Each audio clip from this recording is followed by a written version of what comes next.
ঠাণ্ডাৰ দিন তাতে আকৌ ভোকটো বেছি ৰাতিপুৱাৰ সময় ভোকটোৱে মুকনি ধৰে বলক তেনেহ'লে কিচেনলৈ যাওঁ ব্ৰেকফাষ্টৰ যোগাৰ নমস্কাৰ আজি আমি বনাবলৈ লৈছোঁ চবতকৈ পচন্দ কৰা সকলোৰে প্ৰিয় আলুৰ পৰঠা মই আলুৰ লগত অলপ চীজ মিক্স কৰিছোঁ এটা ইউনিক ফ্লেভাৰৰ বাবে প্ৰকৃতাৰ্থত ক'বলৈ গ'লে এই ভাৰ্জনটো এটা পাৱাৰ হাউচ হয় নিউট্ৰিশ্যনৰ ফাইবাৰ পোৱা যাব হোল গ্ৰেইনছৰ পৰা ভিটামিনছ আছে আমি ভেজিছ আমি ইউজ কৰিছোঁ and sustain energy from complex carbs it's a complete balance and totally delicious package বুলি আমি মানে ক'ব পাৰোঁ তেনে আহক আমি আৰম্ভ কৰোঁ বনোৱা আলু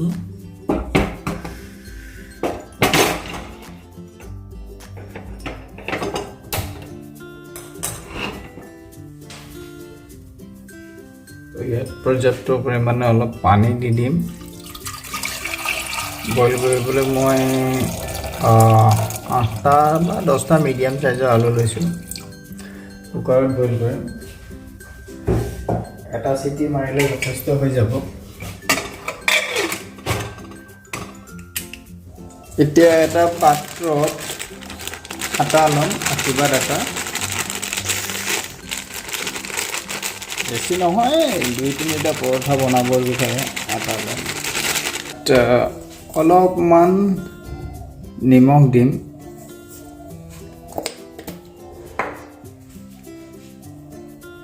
আৰু প্ৰথমতে শুকান হাতে এনেকৈ মিক্স কৰি ল'লোঁ এতিয়া অলপ অলপকৈ পানী দিব লাগিব অলপ গুণগুণীয়া পানী দিলে ভাল পানী একেলগে আপোনালোকে গোটেইখিনি দি নিদিব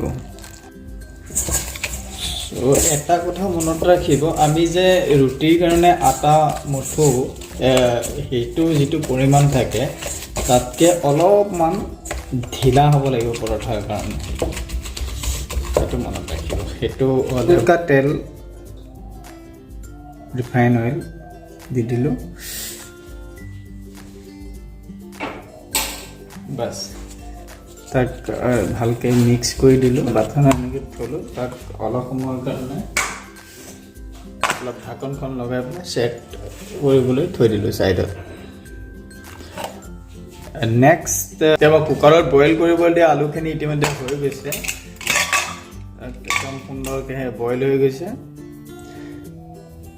এইখিনি পানীখিনি ষ্টেইন কৰি পেলাই আমি বেলেগ এটা পাত্ৰত ৰাখি ল'ম যাতে অলপমান ঠাণ্ডা হ'ব তেতিয়াই পিল কৰিবলৈ সুবিধা হ'ব স্মেছো কৰিব লগা আছে শ্বিফ্ট কৰি দিওঁ এতিয়া পিঁয়াজখিনি লগতে নহৰুখিনি জলকীয়াখিনি আৰু ধনিয়াখিনি কাটি লৈছোঁ মিহি মিহিকৈ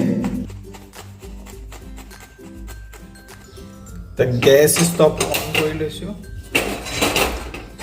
কাটি লৈছোঁ আৰু অলপ ৰিফাইন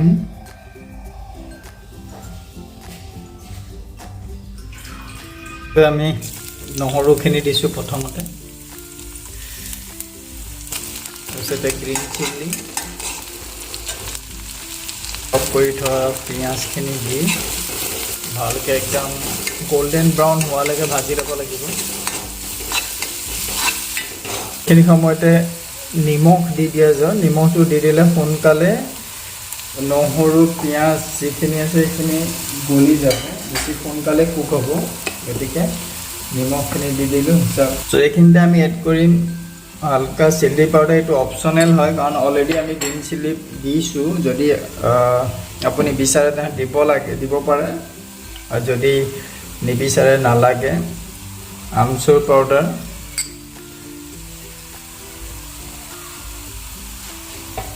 দি পেলাই ভালকৈ মিক্স কৰোঁ আৰু ইয়াৰ লগে লগে আমি দি দিম হালধি পাউডাৰ